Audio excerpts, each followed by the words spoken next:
So, Manu, it's great to be able to have this opportunity to chat with you. Yeah, Um, thank you for inviting me.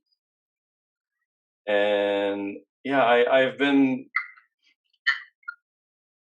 working on this topic of jealousy already for the whole of the last year. I've been running a number of workshops, and also in my 5-week course, we're dealing with that a lot and kind of unpacking what's behind jealousy. So I thought this would be a good opportunity to chat with you and get everybody that's listening to understand a bit more about these processes, what's underlying, why we get jealous, and what can we do about it. So, That's one yeah, of the most frequent questions I get about, like when I send out my welcoming messages to people, like, "Oh, I'm so jealous. What I do against my jealousy? How do I cope with it?" So I think it's very important to talk about it. yeah. The the thing that I think we want to start with is that yes, your account is about polyamory. I'm generally talking about relationships and about the open nature of relationships, not necessarily poly relationships, but the idea is that being open to allowing the relationship to change and develop as it needs to organically, and not be tied to only one specific outcome or object. And often people say, well, if you're feeling jealous, you can't be polyamorous. I heard that before. So that's definitely not true.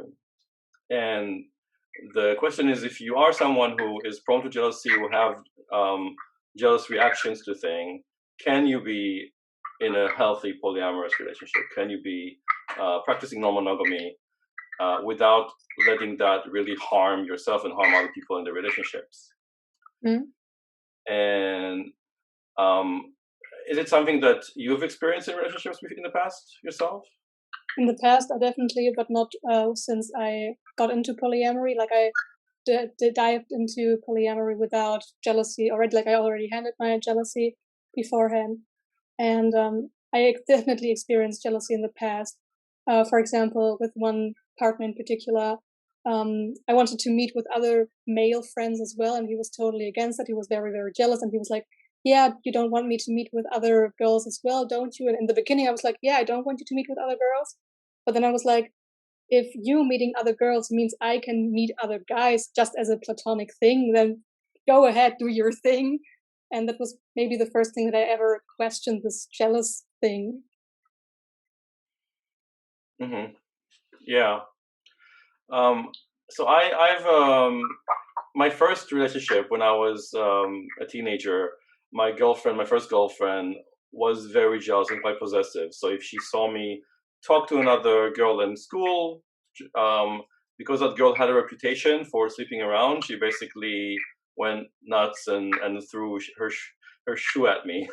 um, and I remember even then, I was in this relationship for about 3 years, but I remember after that vowing to never be in another relationship that was with someone who was very jealous. That didn't really work out because I ended up with other people who were jealous, and I think that it came with my attraction to women who were very passionate and also quite needing a lot of love, a lot of care, a lot of attention. Mm. And for me, it was really this urge to want to save them, to be kind of like the savior complex, that meant that I would put up with the jealousy side, Mm. and even when it was really irrational. And I felt it was just something I had to kind of put up with. Yeah. And what I've learned, especially after my last relationship that had a very strong kind of jealousy and need to control component from my partner's side, is that it's so important to have clear boundaries around what my needs are in the relationship. Communicated, but first of all, you need to know what they are. Yeah, definitely. And once I do that and I stick to that, then my partner will know that she cannot really push past that.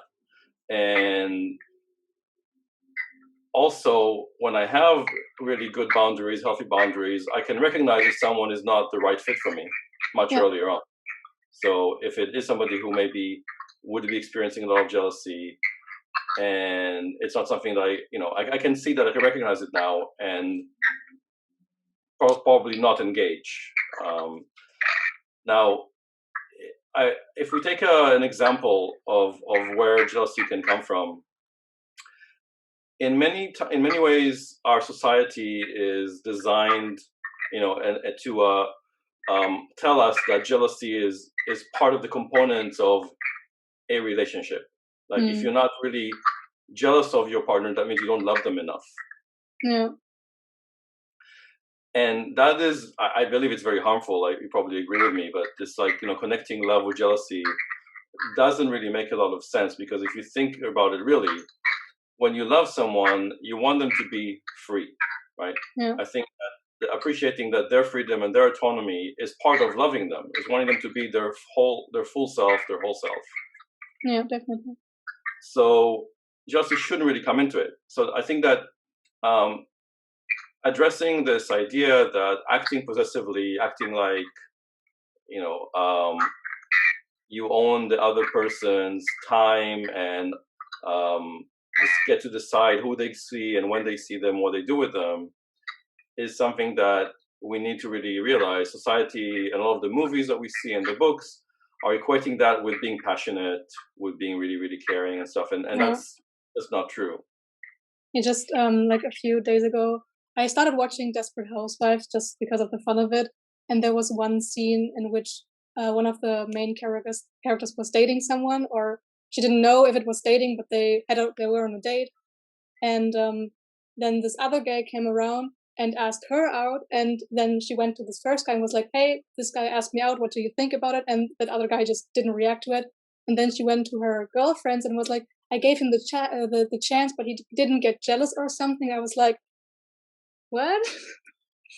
Like jealousy is a good thing. Like, I also heard the thing that jealousy shows that the person cares or something. I'm like, okay, interesting, but I disagree, because also there are obviously different degrees of jealousy, like how the jealousy shows up in the relationship. But yeah, for me, I don't feel jealous. I feel like I know my own worth, and just when a person is spending time with another person doesn't mean they don't want to spend time with me, or I don't need to know what my partners are doing the whole time or anything. I have a lot of things in my life going on by myself. Yeah, that's a good point. If you're happy with your life and you're generally feeling confident and content, and you love yourself, there's less of a need to expect your partner to fill those needs. Right? Yeah, definitely. And to expect them to be there to always show you that you're loved and always entertain you and do things for you. And then letting go of them and appreciating they have their own time to do it as they please is easier. I think that a lot of people have grown up in this kind of toxic environment that, as you said, as we mentioned, expect you to behave. I mean, for men, for example, this idea of behaving macho, of being afraid that if other people, your friends, see your girlfriend hanging out with other men, then you're going to be ridiculed. You're going to basically be made fun of. And that's part of the toxic culture in many countries. Not all of them, but many. And I think that there's a part to play, obviously, for parents and for education system and for the entertainment world as well, to address that and to stop glorifying that kind of behavior. Yeah, definitely. If people are already questioning whether jealousy is a good thing or not, I mean, they're already one step ahead, because they can start looking at those things and saying, you know what, if we can deprogram from that idea of jealousy equals love, put it aside, then we're basically already evolving our understanding that love is about freedom, it is about respect and trust. Definitely, yes. Now, a lot of the time when jealousy is kind of triggered, I think mostly it's something that's quite manageable. Like, it's okay to say feel some insecurity say, when your partner is going on a date for the first time with somebody you don't know. Yeah. Right? And that, you might call it jealousy, but it's an insecurity. It's a fear of the unknown. And yeah, it's fine. Like, but it doesn't mean you have to make them stop what they're doing. Yeah. Not do what they want to do just to make you feel a little bit better. Yeah. Because You need to battle those insecurities and find ways to cope with it so your partner can be free and do their thing while you do your thing. yeah, I mean, sitting with the insecurity, sitting with the discomfort, and focusing on it just to kind of understand what it's doing in your body, how it's impacting the emotions. A lot of the time, that process makes it easier to deal with it. Yeah, And you can practice definitely. mindfulness or breathing and a meditation, or distract yourself with things that you like to do, and Yeah. that can help. And then, yeah, so in a lot of cases, I think that if you rationally already understand that jealousy is not something good to focus on, then processing the emotions with yourself and not expecting your partner to do it for you is really super important. Yeah, definitely. I think also polyamorous relationships kind of help you find out where the jealousy is coming from, or trigger situations for the jealousy to come out, so you can find ways to cope with it. Maybe in monogamous relationships you can find ways to avoid feeling jealousy, whereas in polyamorous relationship you're kind of pushed towards feeling the jealousy, which I think is great, because from there growth can happen. You can become aware whenever you're becoming jealous. You can find the root of the jealousy, and yeah, these are the first steps to finding ways to cope with it. Yeah, you're right that in monogamy it's a lot easier to avoid dealing with it. Kind of put it under the carpet, ignore it, push it to another day, not really talk about these things. And they are maybe scary to talk about, because sometimes when you start opening it up, you realize there is an insecurity that might be tied to something from your childhood, from maybe having an insecure kind of attachment with your parents or your caregivers, and then become more needy. Therefore, any action that your partner takes with someone else is just really, really scary. And it's not because you have this strong need to be validated, by someone else's love. But if you don't look at it and recognize it, then you'll never be able to heal from that. But in monogamy, you still have, friends, and sometimes even having friends, non-sexual friends, becomes a problem when somebody's jealous. So I think there's opportunities to address it, of course, even without polyamory and sexual relationships. Yeah, definitely. Like I had with my ex-boyfriend, that he was jealous of my male friends, and oh no, you can't meet with them alone.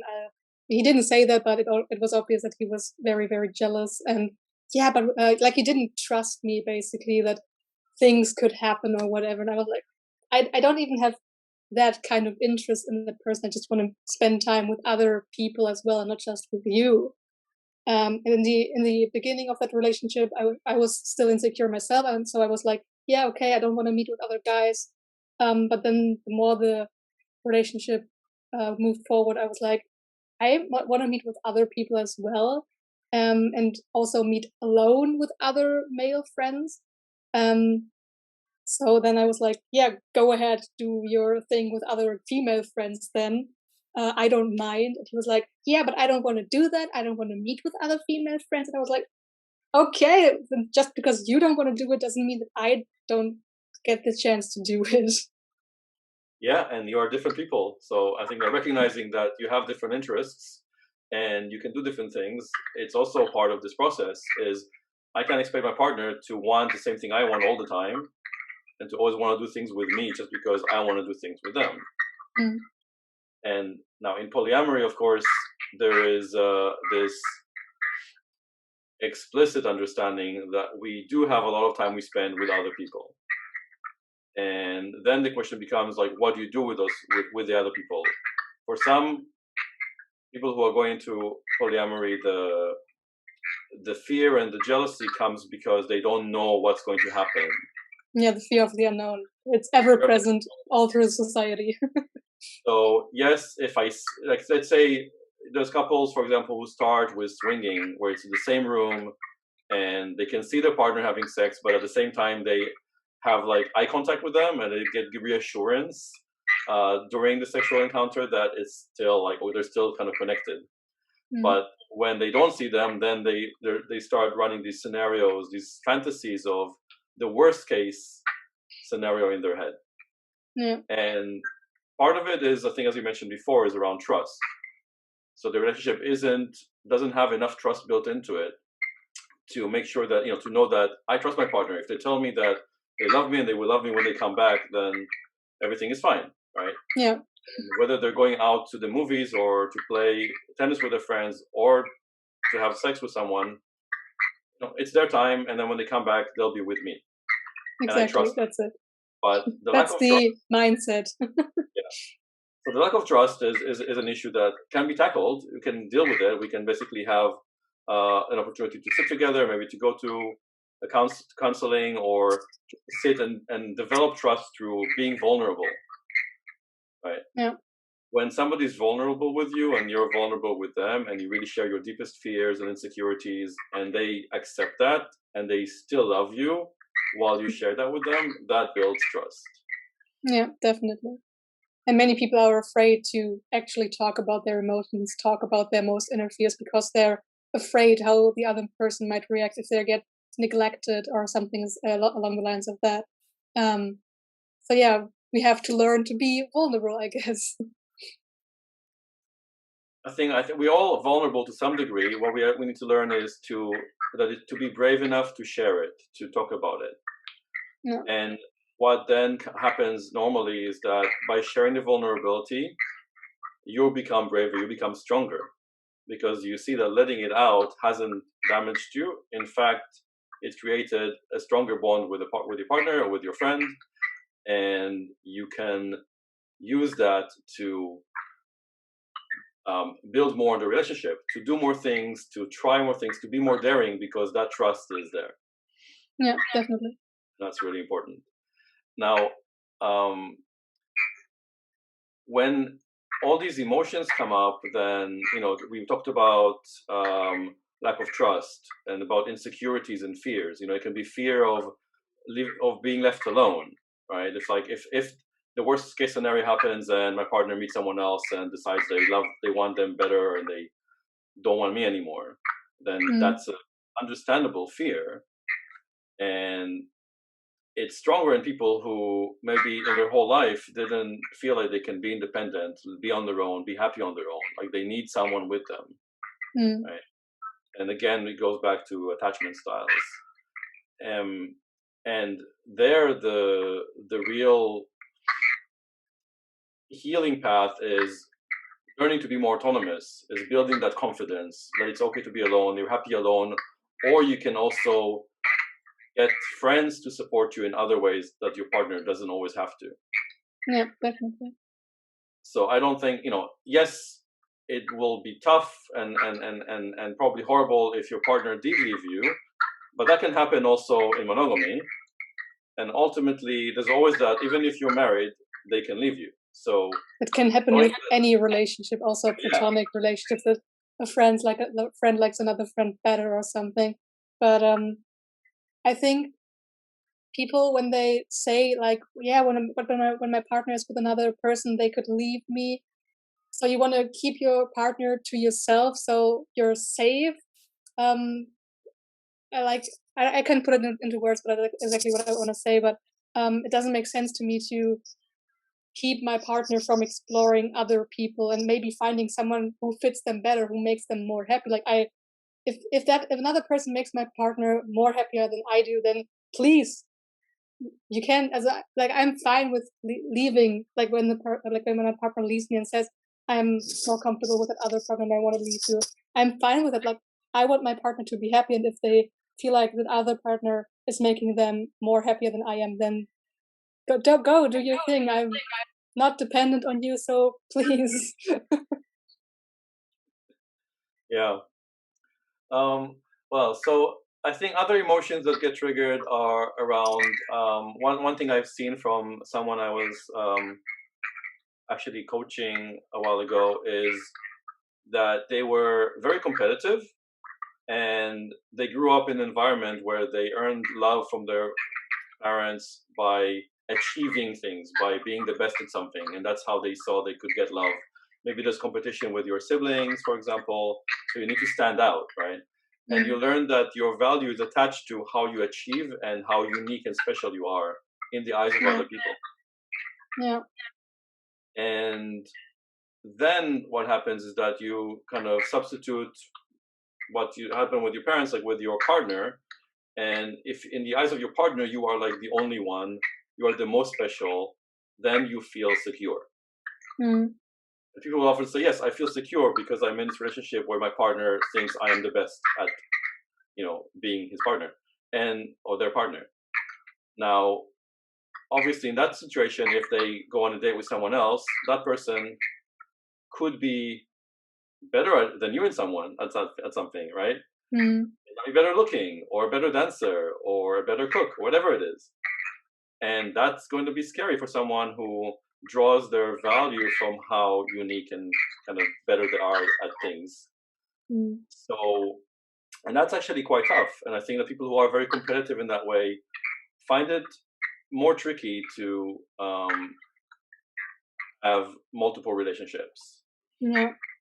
It's not impossible, but it requires this recognition that this is what's going on, and let me find other ways I can see value in myself that doesn't require constant validation and recognition from my partner. Yeah, definitely. Also, about the thing that people think that if you're jealous, you can't have polyamorous relationship. I made a post about that in the past, saying that polyamory is not the absence of jealousy. There are still polyamorous people like jealous people in polyamorous relationships, but they just found healthy ways to cope with their jealousy. And that's basically, as I already said, polyamory helps you trigger situations in which you have to deal with your jealousy. And it needs to be, to find healthy ways is very important to make the whole relationship healthy. Yeah, I have, there's a question here for someone. She says, they say, I am deaf, by the way. My struggle is anxiety when every time I'm with a partner, I always think, don't you love me, or am I enough? Am I good enough for you? All the time. How can I stop it? Yeah.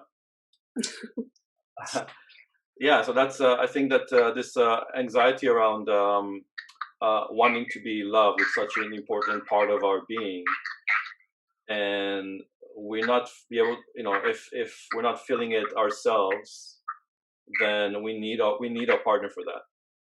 It becomes this need we get from an external source, but generally it's important to really find ways that you show yourself how much you're loved, like self-love.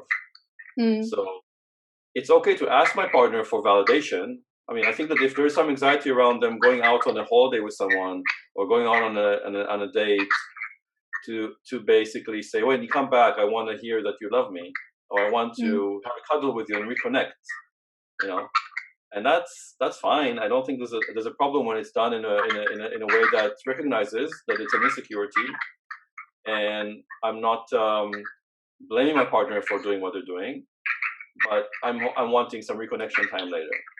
Yeah, that's totally fine as well to ask for that. Yeah, but if there's an obsession or kind of a very compulsive way around, I'm not enough for them, that's why they're looking for someone else, or that's why they want someone else, then I guess the question is, if I wasn't enough for them, why would they even be with me in the first place, right? So they're with me because I am what they want. And in polyamory, for people who practice polyamory, who are capable of polyamory, they are capable of loving more than one person. And doesn't mean that one person is less valuable or something. I had this with my, when I found out about polyamory, I was in a monogamous relationship, and I found out about it, and I told my partner about it, and he was like, "Oh, am I not good enough?" But also I was his first girlfriend at the time. But yeah, I had this, like my partner saying to me that he thought that I was not good enough because I was seeking other partners. But a polyamorous person seeking out other people for relationships doesn't mean that the person they're already with are less valuable or not enough. It just means that, for example, the polyamorous person has just so much more love to give that they want to give it to more people, for example. Yeah. Another question we have, I'm too focused on one partner and find it interfering with my ability to connect with others. Do you have any experience with this? I personally don't.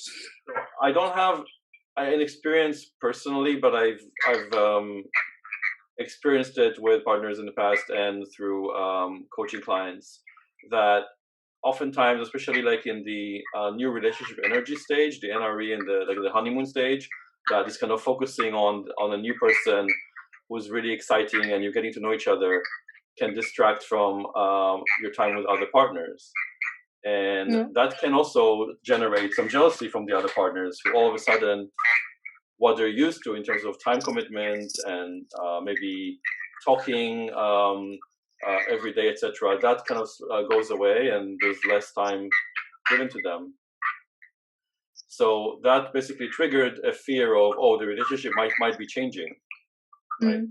I think if you're someone who is focused on a person and neglecting other partners, it's super important to recognize why that is, that it's possibly this new relationship energy. And that if you value and care for your other partners, you'll organize your time in a way that gives them the kind of attention that your agreement basically calls for. Not everybody needs daily contact or meeting every week or every other day. So it's whatever works for that relationship. Yeah. It's when things change from what you're used to that you start asking questions. So I think that it's important to kind of step back and say, what am I doing also for myself? Like putting all my energy on the person, even in monogamy, I would say is probably not that healthy, because I want to also have a relationship with myself. Yeah. And be comfortable alone, be happy alone. That's crucial, I think, to have then a healthy, secure, and interdependent relationship. Yeah, definitely. You're talking to a solo polyamorous person, so I totally agree with that. Like valuing the time you have by yourself and being fine with being alone and not depending on having to spend time with partners or even just friends. Just that you're so content with yourself that I'm like, I can enjoy time by myself. I'm not dependent on other people spending time with them. Like for me, that's very, very important also, because I just like spending time by myself. I love my own company. But yeah, I totally agree that also self-love is very, very important, like valuing like self-care also. Like, yeah, not being dependent on other people to give you the love that you want to have. Like for me, I think self-care is giving yourself what you expect others to give you. I have another question here. If a couple, two people, has a hard time showing affection towards each other, how will polyamory succeed? So I would say that not everybody has romantic feelings in the same way. Not everybody expresses love in the same way. So affection can look very differently. Not, depending really what is your love language. There are the 5 love languages of acts of service, gifts, quality time, words of affirmation, and I always forget the last one.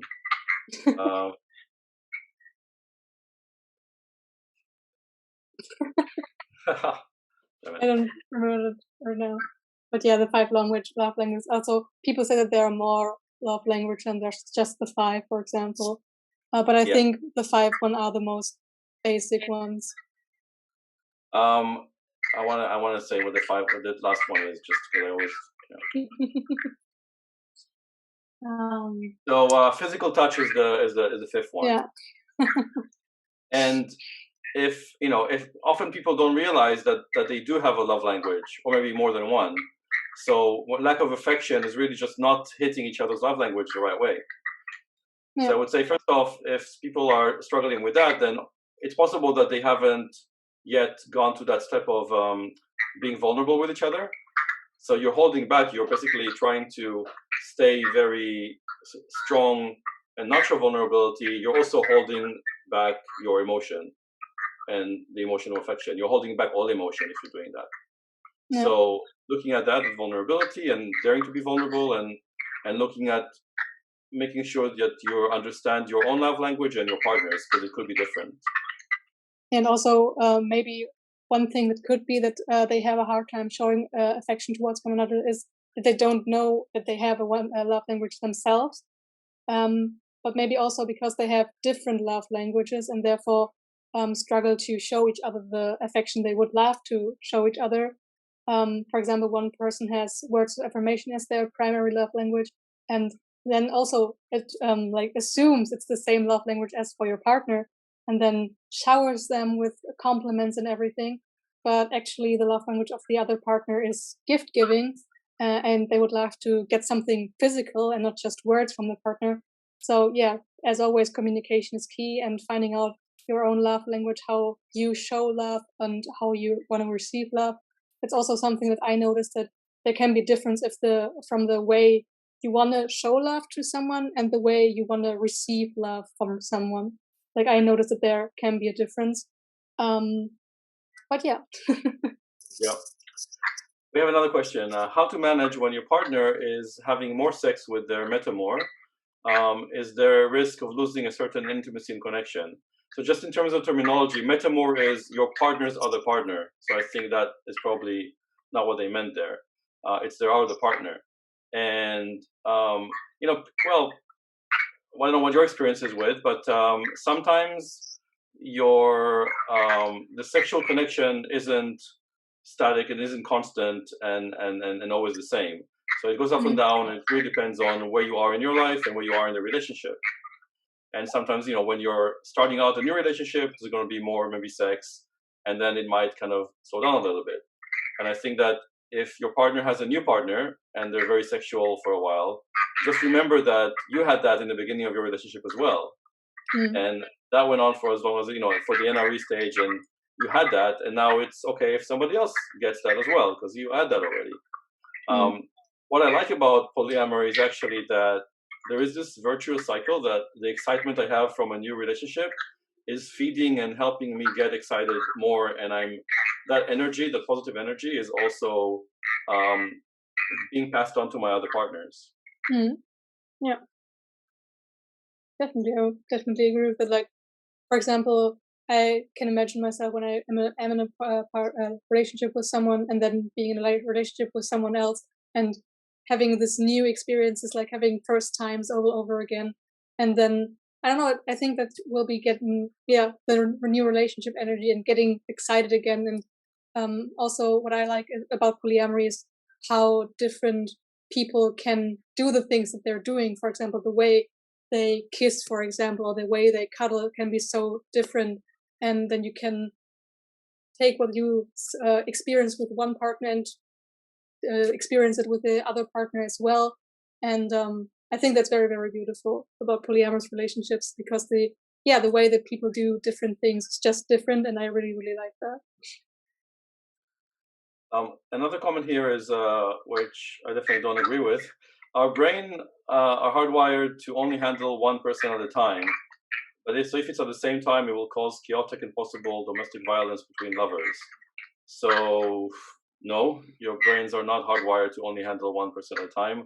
We handle multiple people, multiple friendships and family connections and children and everything. So I just don't agree with that.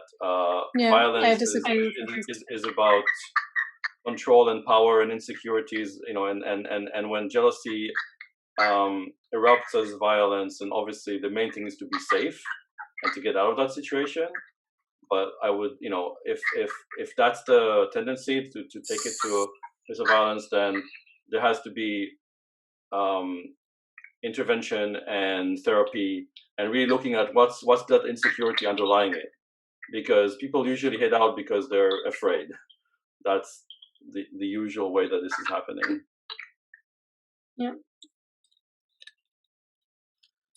But I also don't think that our brains are hardwired in any kind of way. Like we can learn and unlearn new things every day, and our brains aren't set the way they are, and we can change every day and make conscious decisions to unlearn something and replace it with something new. And yeah, we can decide how we want to feed our brain with stuff, and yeah, how we want to live our lives. I have another question here. What are the boundaries that need to be placed if feelings change and one of them needs space on their own and your partner becomes needy? Is this a red flag for a breakup?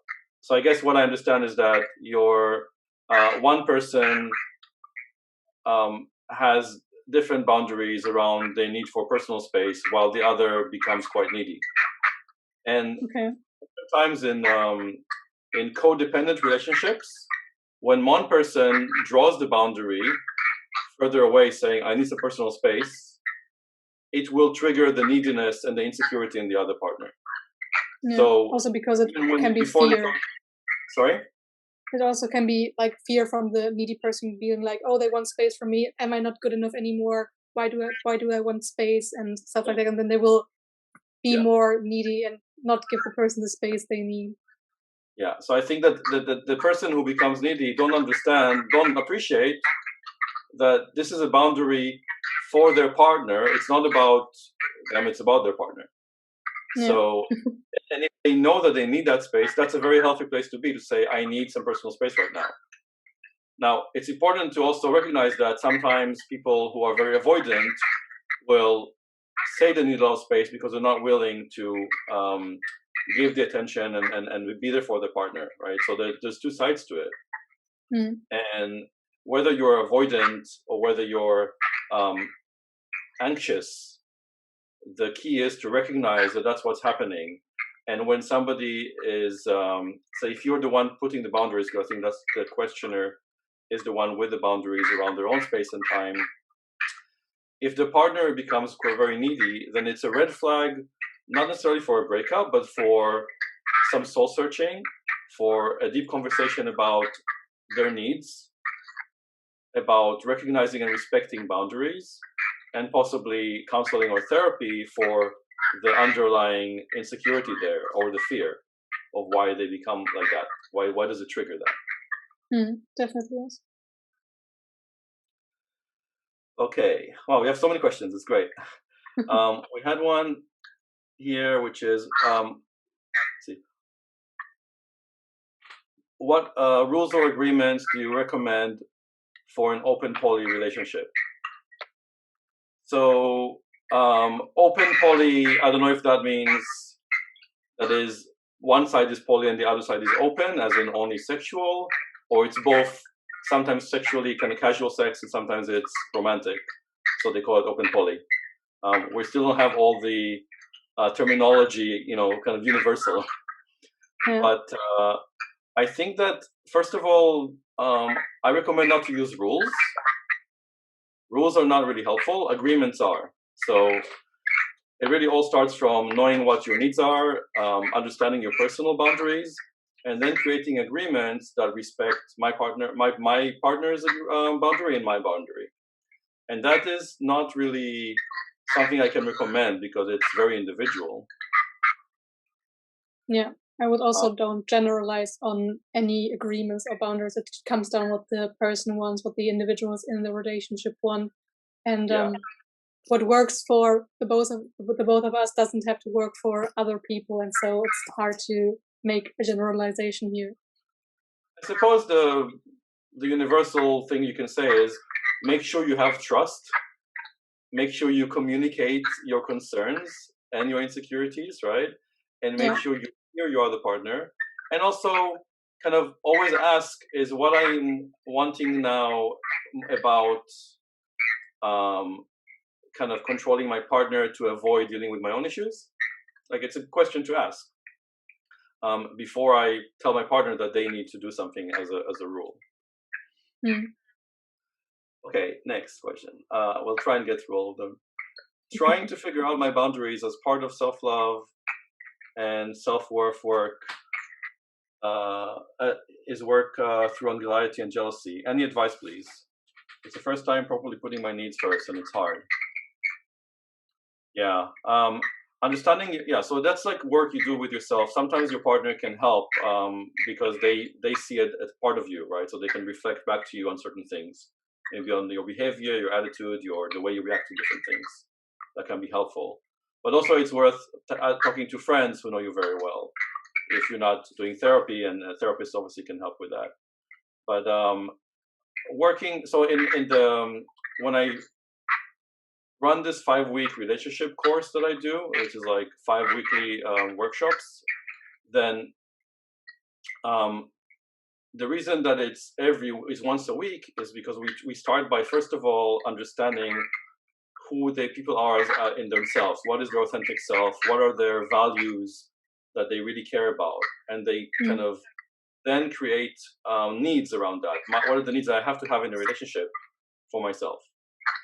So if I need a lot of alone time, I'm somebody that's quite independent, then in a relationship, it's good to start off right away saying, this is who I am. I can maybe date you twice a week, but I want to live alone and I need a lot of alone time.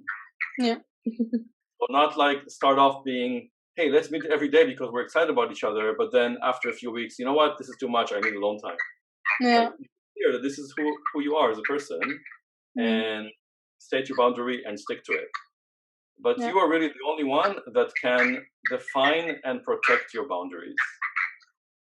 And a healthy kind of good partner will help you with that, but it's not really their responsibility. It's yours. And also to find out what kind of relationship style you want to have. It's very, very important to be by yourself for a certain amount of time. Like, for example, the past 8 months have been very transformational for me and finding out how I want to have my relationships. And like the 8 months I have had this page, and then since November I've been single, and it's just for me personally, it's very, very liberating to have the freedom to think about, okay, how do I want my relationships to look like, and then go out, find the people who have similar interests or just agree with how they want the relationships to look like, or say, yeah, I'm totally fine with only meeting you twice a week or something like that, and I'm also fine with not moving in together with you or something. And yeah, I just think it's very, very important to sit with yourself for a while and be with yourself for a while. Of course, it's difficult when you already are married and have kids or something. But yeah, I think it's very, very important that especially teenagers who start dating find the time to actually think about what their relationship structure should look like, what would they be most comfortable with before already diving into relationships and jumping in with both feet without having thought about how they want their relationships to look like. Like that's what we are also doing here, like making people question monogamy and if it's actually for them, and then presenting alternatives when they recognize, okay, monogamy is not for me. What are the alternatives? And then we are on social media presenting alternatives, and then they can look at the different options and be like, okay, I like this, and put their thing together. And yeah, I just think it's important to be by yourself for a certain amount of time and figure out what those boundaries or, in general, just the relationship structure or dynamic that you want to have, and find that out, and then go out, find people who fit that dynamic. There's someone here who I think it's the same person that before was saying something that really didn't sit with both of us. And again, saying that polyamory isn't based on affection; it's actually based on sexual desire with multiple lovers. And no, polyamory is multiple loves. It's all about affection and care and love. So I really suggest that if you think like that, then you need to maybe do some reading, talk to people who have a lot of experience with polyamory. Because if you to have healthy multiple relationships, you want to be able to have at least one healthy relationship to start with. For some people, it's their polyamory means that if they're in one relationship only, I would say I am someone like that. If I don't know that I can have the freedom to have multiple relationships, I'm going to feel restricted. But it doesn't mean I always have more than one relationship. Sometimes maybe I will be in one relationship, and that's fine. But I know I have the freedom for more, Mm. and that's really what I need. I need that value of freedom. But polyamory is all about love and affection. Also, a quote that I read some time ago was polyamory is about intimacy, and sex can be an aspect of intimacy, but it's not required for intimacy. And I think what this person thinks polyamory is an open relationship.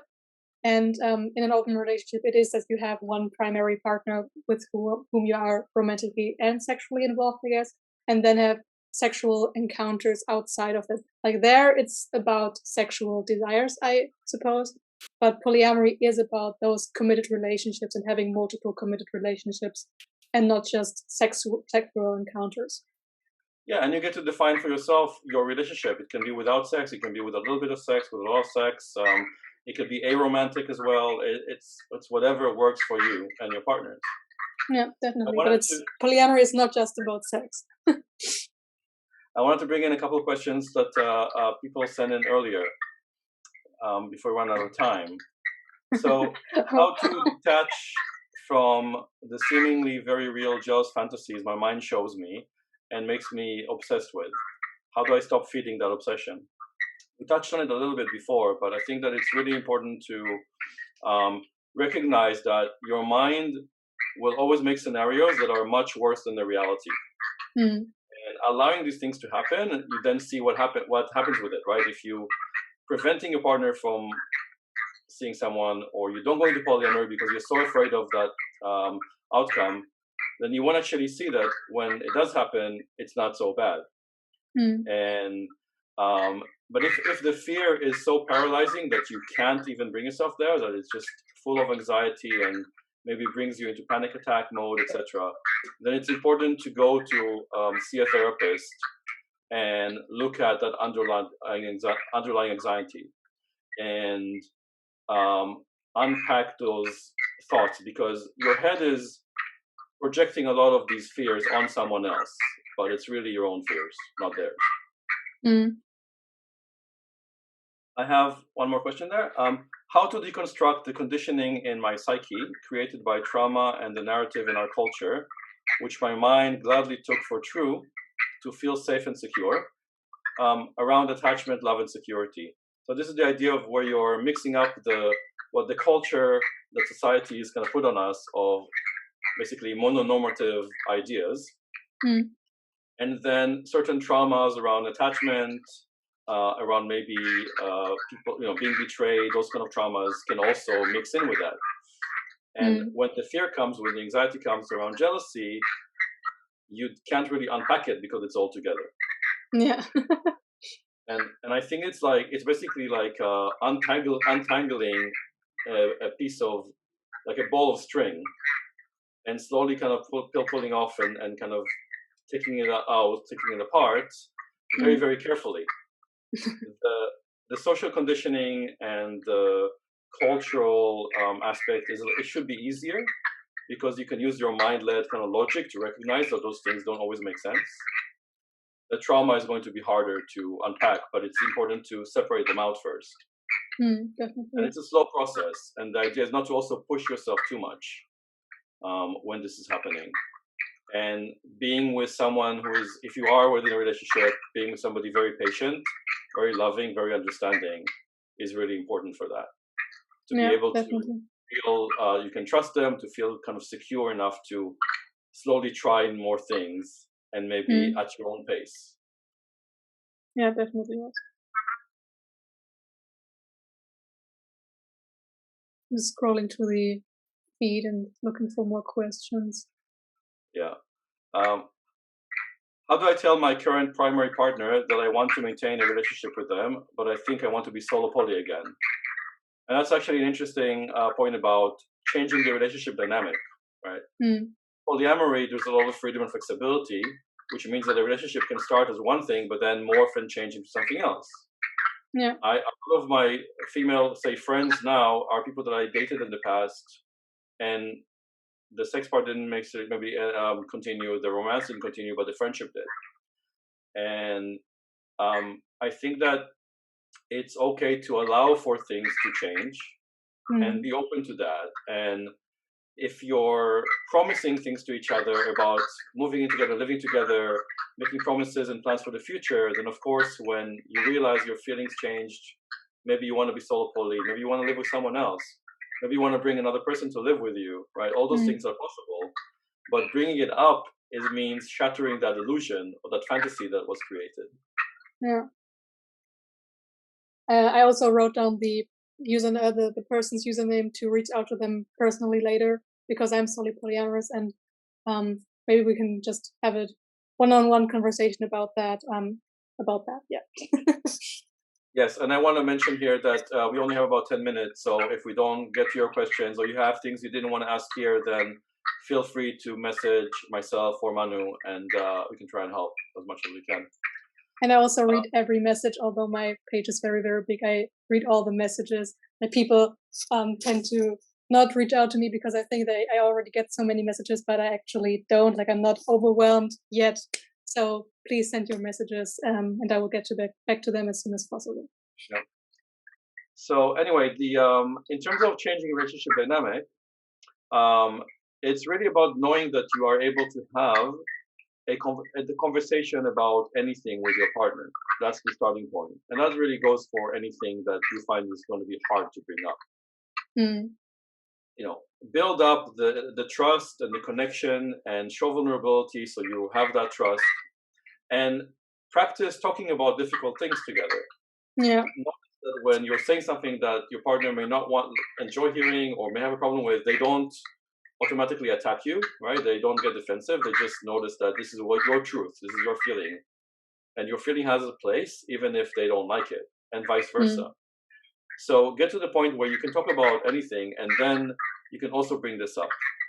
Yeah. And it could be a conversation, but it's important to not shy away from difficult conversations.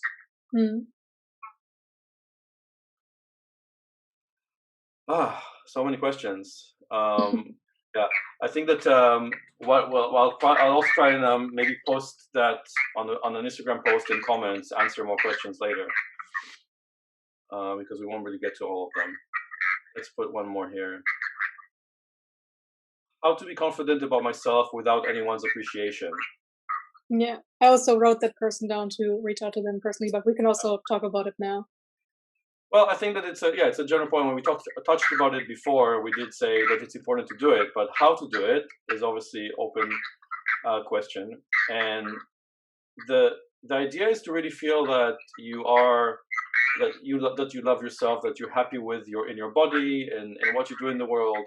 And if you're not, then think about what you need to change, what you want to change to be happy with yourself. Can you remove the question real quick? It's blocked because it's dark. They can't see me at all. Okay. No worries.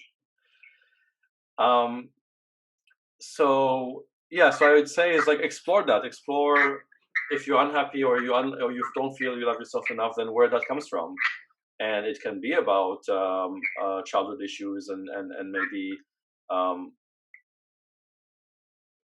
being unloved as a child, right? And it can be about being rejected a lot by people, professionally or romantically.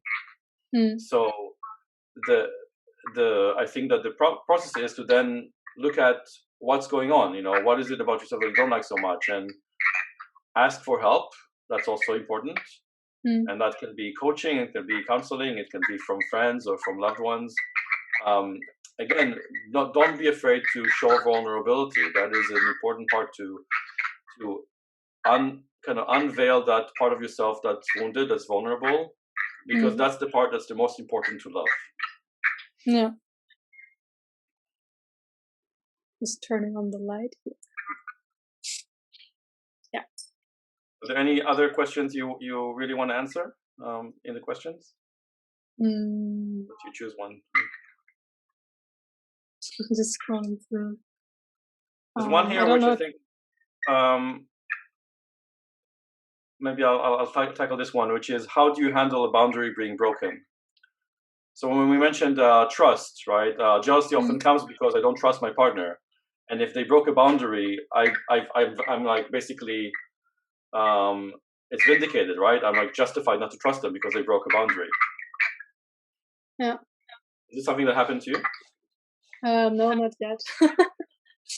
So the thing about breaking boundaries is that it could be intentional, it could be totally unintentional.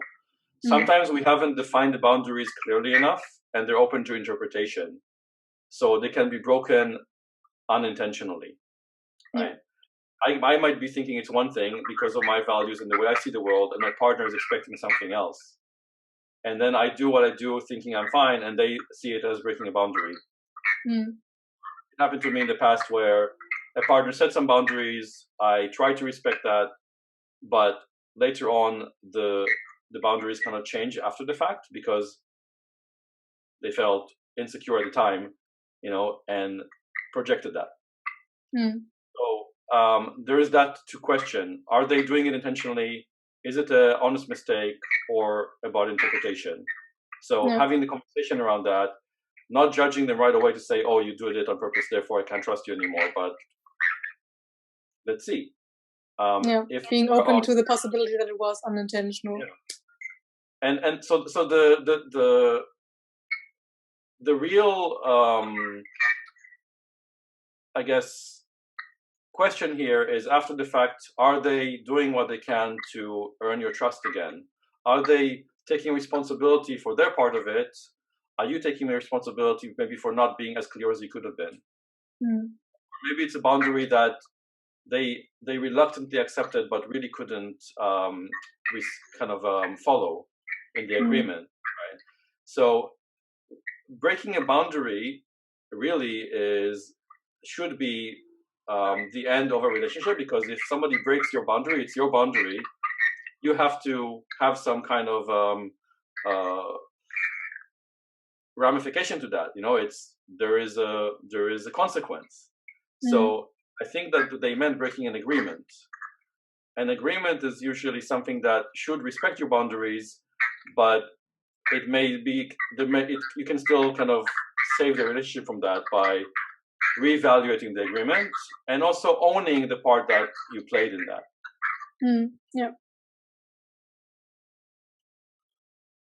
All right. I think that's it. Or do you have just one more? One more, last one. Polymono, so monopoly. Struggling with feeling that my mono partner is missing out. So it's like they're asking if it's the opposite of jealousy, where I'm poly but my partner is mono, and I'm feeling guilty that they're not having as much fun as I am, maybe. And yeah, that's another big topic, but there are many couples that do that very successfully because the mono person doesn't need the same thing that the poly person needs. And listen to them, they tell you what they need, and respect that. They don't live your life, they don't want to, but they want to be with you, and that's the important thing. Yeah, definitely. Wow. Yeah. All right, we're at the end of the hour. So yeah, any last words from you? I'm fine, thanks. Thank you for having me. Thank you for this great discussion. I really, really enjoyed you. Thank you, Kelly, for interpreting again. Anytime soon again. Kelly, really, thank you so much. Sorry to have another job, but thank you guys for including and providing access. I really appreciate your help. Thank you so much. Take care. No problem. And for anybody that still wants help and advice, please DM me or Manu, and visit openrelating.love for some more resources. There's a good article there called The Wheel of Connection, which talks about how to build trust in a relationship so you can actually address all these difficult topics, which I think can help as well. All right. So thanks a lot, and have a good night. Enjoy your day. Bye.